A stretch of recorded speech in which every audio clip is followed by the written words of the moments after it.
আল্লাহ তাআলা সূরা হাদীদের 4 নম্বর আয়াতে বলেন, ওয়া হুয়া মাআকুম আইনামা কুনতুম, আর তোমরা যেখানেই থাকো না কেন তিনি তোমাদের সাথেই আছেন।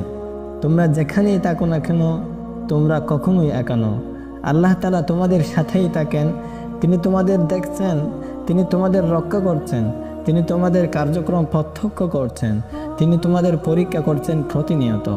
আমি কখনোই একা নই, আমি আমার রুমের ভিতরে একা নই, আমি আমার ক্যাম্পাসে একা নই, আমি আমার গাড়ির ভিতরেও একা নই।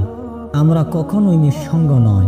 আল্লাহর শপথ করে বলছি, যদি আমরা শুধু একটি আয়াত অন্তর দিয়ে উপলব্ধি করতে পারতাম, ওয়া হুয়া মাআকুম আইনামা কুনতুম, তোমরা যেখানেই থাকো না কেন তিনি তোমাদের সাথেই আছেন, যদি এটা হৃদয়ঙ্গম করতে পারতাম, তাহলে যে ওয়েবসাইটগুলো আমি ভিজিট করি তাতে পরিবর্তন আসতো, যেই নাম্বারগুলোতে আমি কল করি সব কিছুতেই পরিবর্তন আসতো। আল্লাহ তাআলা আমাদের সবাইকে আমল করার তৌফিক দান করুক। ওয়া মা তৌফিক ইল্লা বিল্লাহ।